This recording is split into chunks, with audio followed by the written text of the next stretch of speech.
tough loss in Cleveland. We've talked about it. We broke the tape down, all that.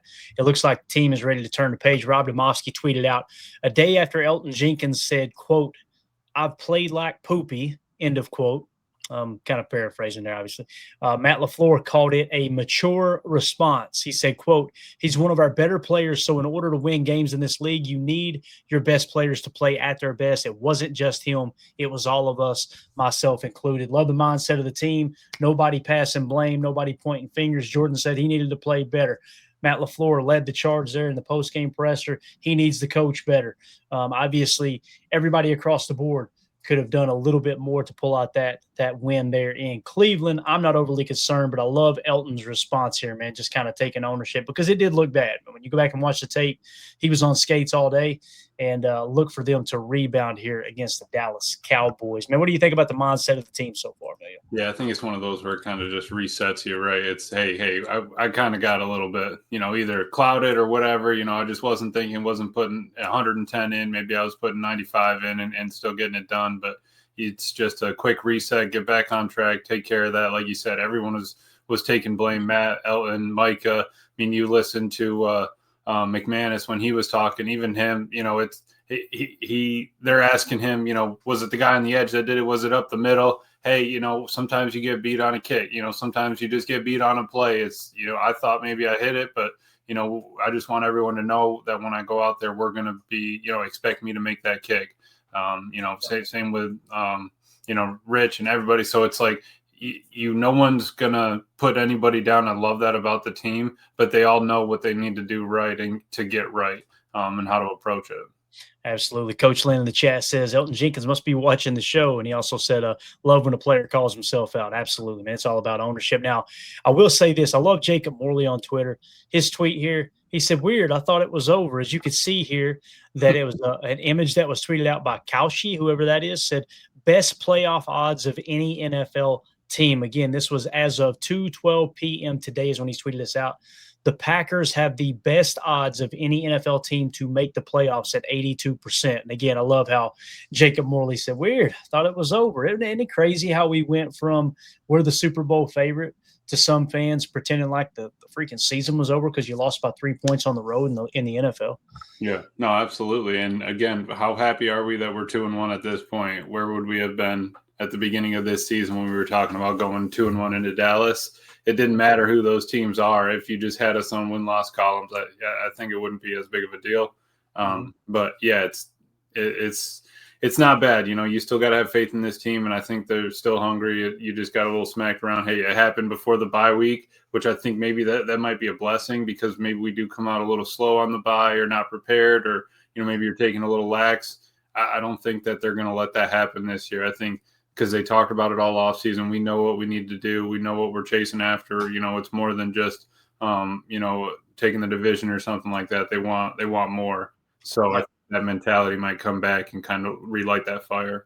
Nick McSwain in the chat said people way overreact to losses sometimes. One game doesn't define a team win or lose. It's never as bad as you think it is. It's never as good as you think it is, right, Nick? And again, you start the season 2-0. It's great. That's great news, right? You probably stole a game that you should have otherwise lost, or at least people expected you to maybe lose, even though you were the favorites in both those games.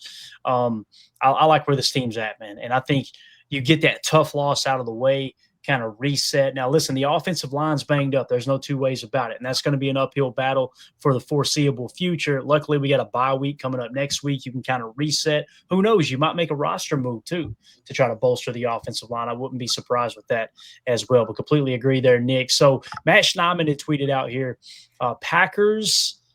three Packers not practicing today. Right tackle Zach Tom with the oblique. Right tackle Anthony Belton with the ankle was downgraded from limited to did not participate today, and then left guard Aaron Banks with the groin injury. So it's going to be tough. Now here's the good news, guys. Dallas's defense, that's the weak spot of their team. Again, that doesn't mean that any given Sunday anything couldn't happen, but if you're going to have an opponent where your offensive line might be a little bit banged up, it's probably the Cowboys that you're going to want to go up against. I would feel a lot worse about this game if our defense was really banged up going up against Dak Prescott and an offense that, albeit they're going to be without CD Lamb now and a couple offensive linemen themselves, but he's played pretty good football this year, Dak has. So with that being said, I don't know, man. If this was 3 defenders, Emilio, I'd be a little more concerned. I'm not as concerned, although you got to go out there and just keep it simple, man. Play your game. Don't try to get too cute. Don't try to get crazy with the blocking assignments. We'll get into the game plan here in a minute. I personally think they should run a little more stretch, a little more BC outside zone runs, and get everything stretching horizontally to open up that boot action. I'd like to see that, because when you run boot action, 9 times out of 10, you don't have to worry about pass blocking because you're getting a free release with the quarterback, probably one contained guy, and you're kind of creating not necessarily a moving pocket, but just a space for him to be able to create time to hit that second, maybe even third option. So I don't know how you feel about the offensive line. What are you thinking there? We just haven't seen a lot of. I mean, we've seen some of it, but not a bunch of that boot. You remembered a lot more with Rodgers just really sticking that ball way out there, sell it. But maybe we can't lean on that when we haven't been able to get that running game going. And Tuck was saying it in his interview, is kind of just getting people in the right position. Even if they're loading the box, we have to get Jacobs going. And Jacobs has that mentality. My runs are going to come. It'll come to me. The game's gonna play itself out how it does. But we do need to kind of keep consistent on that, get that moving forward. And yeah, maybe if it's not as, complex or something like that, we don't need as many shifts. I want to still see him moving it and stuff, but let's get to the line with 10, 15 seconds on the play clock, see what's going on, and then if you want to run a shift, still have time to, maybe snap it ahead of time, things like that. We just want to keep them honest, because if they don't have the pass rush that they need, if they stop us on the run, then we're not going to be in a pickle. But it's just like we can't keep falling ours to like a one-sided team. Right. And I'll say this: to me, it's not a coincidence that we were talking about for the first 2 weeks, right? That the running game has struggled. Correct? We all agree. Like, the running game has been cheeks, and now coming out of week 3, same thing. It's been cheeks. What has changed systematically? What has stuck out to us? We're running more 12 personnel than we ever have under Matt LaFleur. Yeah.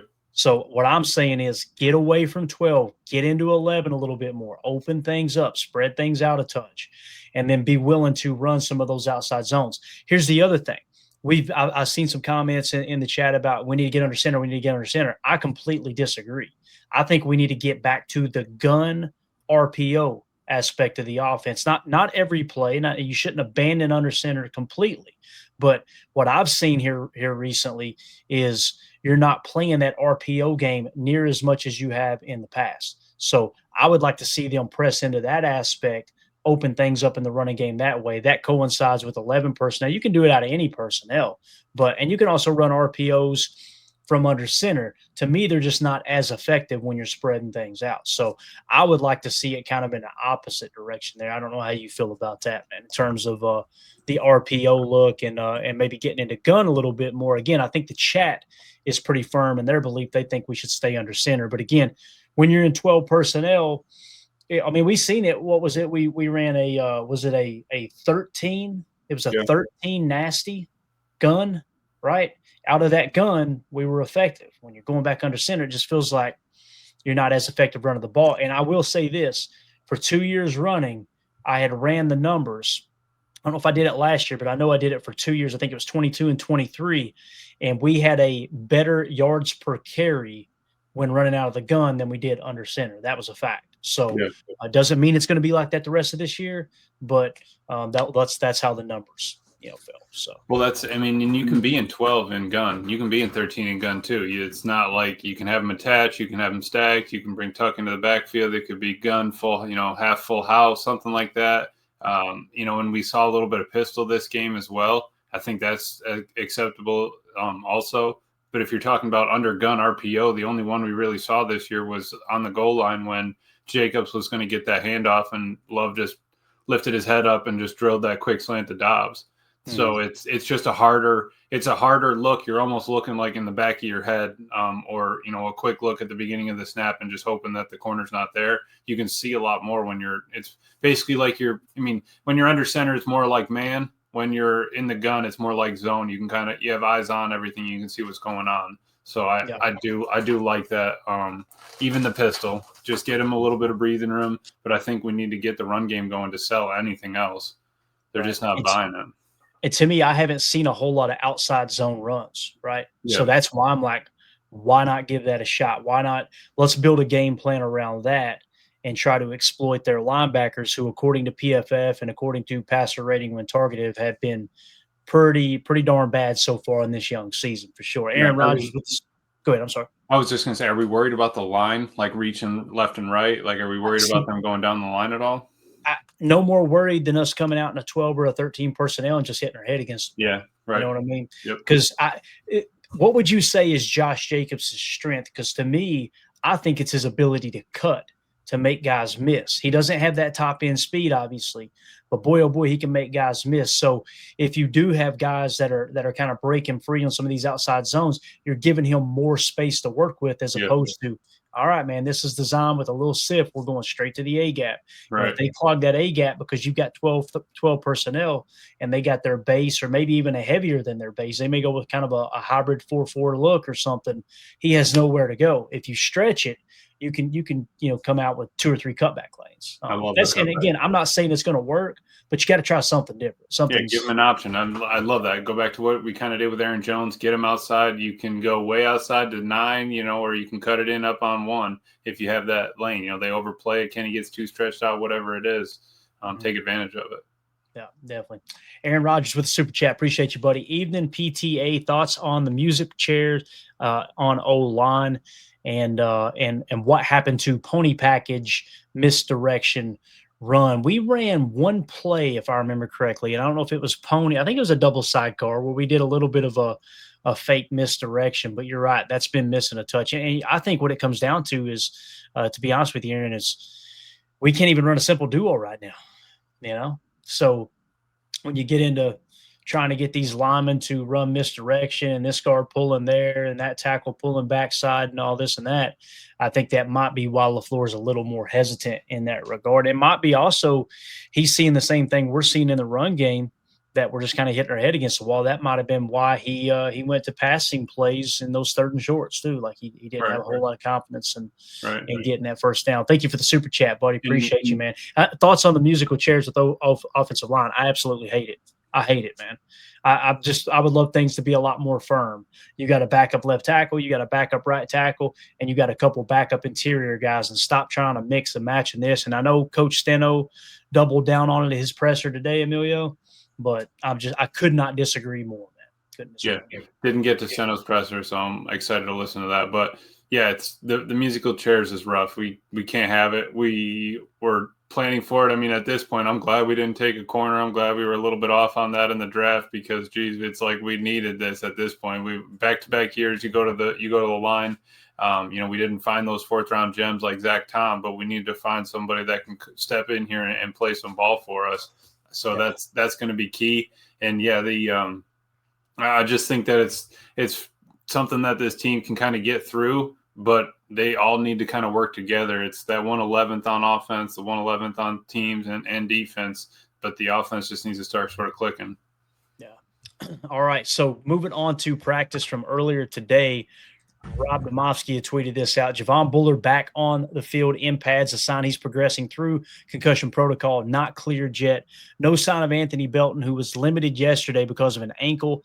Zach Tom, the oblique, Aaron Banks, the groin, did not participate. Belton is a possible fill for Tom at right tackle. So going to get really interesting if for some reason Anthony Belton can't play. Again, I think there's a better chance that Bullard will be ready to go on Sunday night, seeing that he's progressing. When you get worried, Emilio, when you get to Thursday and they're still not out of concussion protocol, or not out of concussion protocol, but they haven't progressed to, okay, you can go on the field now, right? That's when you're worried. So I would be surprised if Bullard is not available on Thursday night.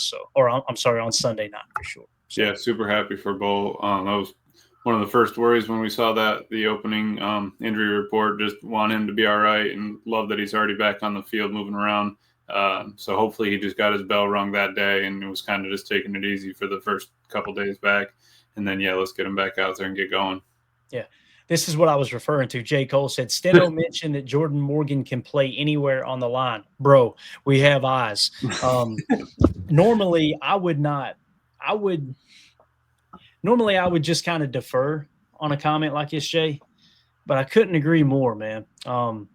The other thing he said, Emilio, in that presser, and I'm kind of paraphrasing, and I caught it just in passing, but he said something along the lines of when they asked him, are you kind of making a mistake moving Morgan around so much? And he said, well, when you're a backup offensive lineman, you have to play everywhere. I disagree with that. I do. I just, you want to be able to play multiple positions, but they played him everywhere but center. And I'm telling you, the only place he's looked comfortable is at left tackle. Mm-hmm. It doesn't mean he can't be serviceable at those other positions, but it's not ideal. It's damn sure not ideal when you march him out there at right tackle as if he's the best second option at right tackle. Like Jay said, we got eyes, man. He just does not look comfortable with that kick step to the right. And you notice that when he's playing left tackle, how he kind of leaves that inside arm free, and it just looks like, you guys know, you could tell when a player is comfortable with something. It might be a jump shot in basketball. It might be a shortstop turning two. Whatever it is, you could tell when they're comfortable at doing something. They kind of have this little, I don't know if it's a trademark, if it's a signature style or whatever. You see him at right tackle. I mean, he just plays tight. He looks clunky. Yeah, left tackle looks smooth. Right tackle looks clunky. Right. And tighter than a tick on a coon's ass, man. He just exactly. like he cannot move at all. That's it, man. And the problem with that is, he was a first round pick, so then you got everybody expecting him to be great wherever you do put him. Yeah, he's able to fill in at those spots. Yeah, you actually started him off at a right guard battle because you just wanted him on the line, which isn't a problem. He showed up. He almost beat out Ryan, where they were back and forth. Then you put him at battle at left tackle again, and you're just kind of leaning on Rashid. Nothing wrong with Rashid, but if we were talking about who was going to fill in those spots, and then you bring in Banks on the left guard, so it's not like you're going to move Banks over to right guard. So you have all these different things, and you're kind of pigeonholing yourself to the fact that Morgan has to go all over the place when really he should just stay on that left side. Even if it's left guard for now, he just needs to be left side of the center. It does. Like you said, he had that one staple where he kind of just dangled that free hand, and he just looks so much more comfortable with it. Yeah, definitely. 2-0 for this says Kennard should be our backup right tackle, and it isn't close. Completely agree. 2-0 for this. Completely. Based off of the situation we got right now, the starting lineup should be Rasheed Walker, Aaron Banks, Elton Jenkins, in my opinion, Sean Ryan, and then or possibly Anthony Belton if he can show he can play guard, which I think he's got the body mass and the strength to do it. We've seen him. That's one of his strong points, right? And then at right tackle, Zach Tom when he's healthy, and then have Kennard maybe be his backup. I'm okay with Belton being the backup. And listen, I understand that he committed penalties. I got you. Well, guess what? So did Rasheed Walker, multiple. So did Jordan Morgan, multiple. You got Elton Jenkins getting his butt kicked in the middle, right? When you turn on the tape with Anthony Belton at right tackle, Emilio, yes, he makes mistakes with penalties occasionally, and some of them are aggressive penalties, right, where it's like hitting people out of bounds, stuff like that, right? Yep. But other than that, he looks like he belongs at right tackle. So I would be okay with either Kennard or Belton being the backup right tackle, but not Jordan Morgan. So let's look at it that way. Let's start at the tackle position. Your starters, ideally, Rasheed Walker and Zach Tom. Mm-hmm. Your backup at left tackle should be Jordan Morgan. Your backup at right tackle, whether you go Kennard or Belton, that good either way, right? Now you're talking about backup on the interior offensive line rather than throwing Jordan Morgan in there if Sean Ryan comes out or whatever. Why not give Anthony Belton a shot and then have Jordan Morgan be your backup left guard? Just keep Jordan Morgan on the left side, for God's sakes, please. Just give him a chance. Just give him a chance. I feel the same way. And I'm pretty sure Belton played left tackle his senior year. I'm not sure about his other years, but Belton seems more comfortable being able to move. I think it's just because it's a different kind of game. Belton gets his hands on you, and he kind of stops the dude, ends the guy right there. He's got a lot of strength. He's physical. he can do all real well. I think that if him and somebody else, he can wash down super well. So there's a lot of benefits to Belton. That's just different from Morgan. They're just different players, which isn't a problem at all. But you kind of got to know where they feel most comfortable.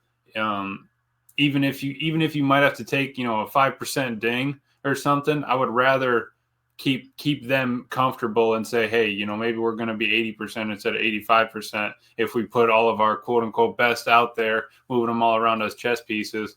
Let's put everybody in the most comfortable spot and be solid. Mm-hmm. Joe in the chat says, I don't know why we're babying Morgan. Everyone else could slot into any position at any time, but now that he can't, all of a sudden we shouldn't do it anymore. That is the most inaccurate statement I have read in a long time. If you think that making a second-year player who played left tackle his entire career play all 4 positions other than center over the last 2 years is babying him, I'd hate to see what rough, playing it rough is, And on top of that, explain to me the player on this offensive line that plays well in multiple positions that's not named Zach Tom. I'll wait. Because if you say Elton Jenkins has statistically gotten worse at center than he was at left guard, right? Just because he's playing center doesn't mean that he can play multiple positions effectively. Right. So, yeah, and Elton played center in college, but he felt more comfortable at left guard. There ain't nobody babying Morgan. Like I said, you've literally got the media members now looking at the same thing, going, boys, this kid looks like he's comfortable on the left side. And again, if you're going to convince yourself that any offensive lineman can do that, go play Madden. That's typically the people that do that. You know what I'm talking about? Yeah, he's a 78 at left tackle. When I move him to right guard, he goes to an 82. Yeah. Yeah, go ask Josh Sitton. Go ask Brian.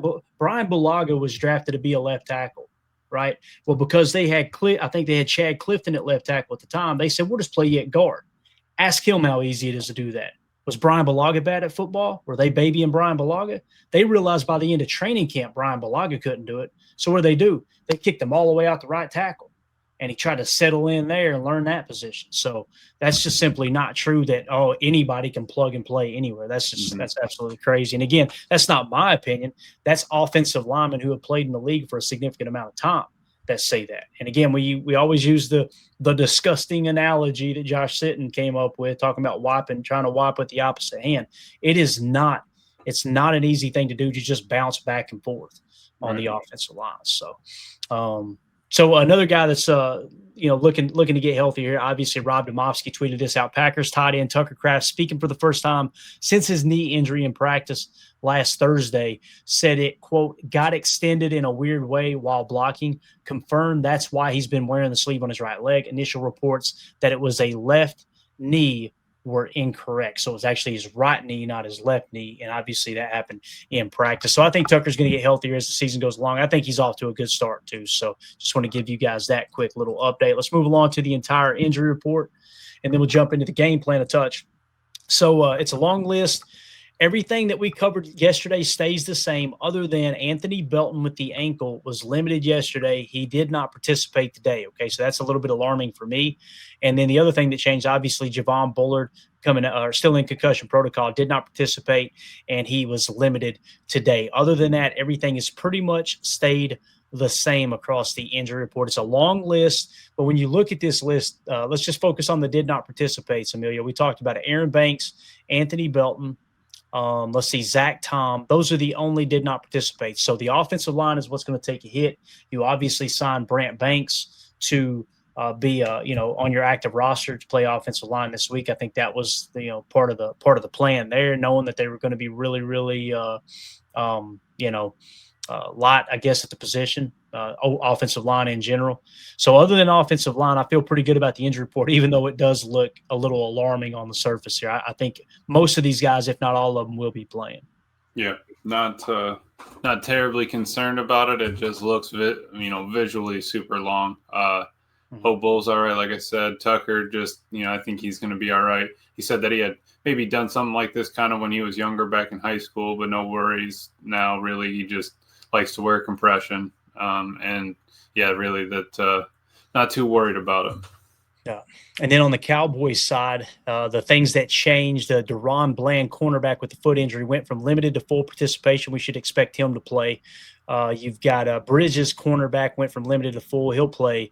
Look at Trayvon Diggs. That's kind of a surprise there with the knee. Did not participate Wednesday. He was full participation Thursday. So it looks like he may be good to go unless he has another setback. Now, obviously, they're going to be without CD Lamb, who did not participate. He's pretty much already been ruled out, Yep. as has Tyler Booker, their tackle. Obviously, BB, we talked about another offensive line. So they're down 2 starting offensive linemen and their number 1 wide receiver. So obviously they're hit a little bit harder with the injury bug than we are in that regard. And that CD going down happened on like a gadget play where you put CD in the backfield, hand on the ball, and he gets the handoff and something happens.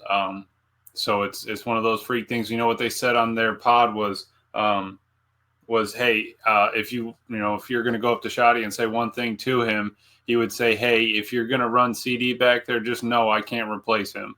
And that's kind of the mentality you kind of got to go into it with, star players, whoever it is, that, hey, if we're going to be doing this kind of gadget stuff, if he's not going to be out on the outside, breaking free, he's going to have to go through linebackers and stuff like that. We just got to know there's a potential that you could lose him type thing. Yeah. Ray in the chat has an interesting comment. He says, try Ryan at center and put Jenkins back at his regular position.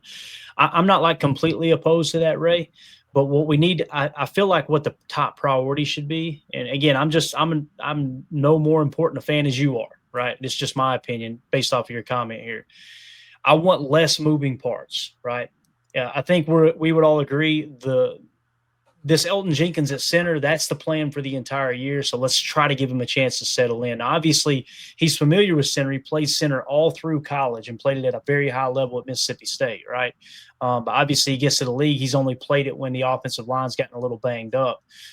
So I would rather, me personally, have Elton Jenkins stay at center and have Sean Ryan stay at right guard and let those guys continue to improve rather than pull him out. And I understand what you're saying. I'm not saying it sounds like a bad idea. Like, I don't go, ooh, no way, because I think Sean Ryan could be fairly effective at center. I think Sean Ryan is kind of underrated, to be honest with you, man. He's come a long way since that rookie year when he obviously got suspended and then had setbacks along the way. Yeah, no, look at this, man. I mean, from right to left, I mean, he has upgraded, but the only issue with that is if you're going to put Jenkins back at his regular position, where does Aaron Banks go? Because Elton's a left guard. I mean, technically, yeah, you might be able to put him to right guard, but then we might be back at the kick step and him not feeling completely comfortable and all that. So, it's like you said, man, once you try to do that, and most of the time, Clayton, you got an 87 left tackle, you put him anywhere else, he's 85, 84, 83 and below, man. It does not work out in your favor. It always cracks me up when people, and you can tell that's what they're thinking. And listen, I love Madden as much as any other person, but when they just think that you can, especially the corner to safety and safety to corner, like it's just not a big deal. I'm like, oh boy, that couldn't be further from the truth. Not everybody's Charles Woodson. Right. Played a versus game last night, Clay. Guess what happened? Got the kick, got the extra point block. No, you didn't. I'm telling you, I about spiked the controller. I was not happy. you trying to decompress playing a little Madden, and then lo and behold, you get. I did run into a versus game against the Bears, and I went up 21-7 and made the dude quit, so that helped me feel a little bit better. Coach Lynn says Elton Jenkins needs to stay at center. He's not looked good at guard or tackle in the past few years. I agree with that, Coach. Elton Jenkins' best football seems to be behind him. This isn't just a this year thing, right? It's and people will refer to him as a Pro Bowler, right, or All Pro or whatever it was. The title he earned, but it's been 2 or 3 years removed since that's happened, right? And that's not to knock him, man. At least he's approaching 30, Emilio, you know what it's all about, man. The body feel a little bit different when you turn that big 3-0, man. And we ain't out there. Back was a little stiff when I woke up. I felt good, but the back was a little tight. So yeah, it's that's brutal, man. It is, but it's he's played hard for us. He's worked hard. He's a great guy. But if it's just not working out, we need to figure it out. I think I'm still down to give him some time, let him figure it out. We still got the bye coming up. You got a couple big games, and a couple that you kind of want to win and get through, but it's we'll have to see.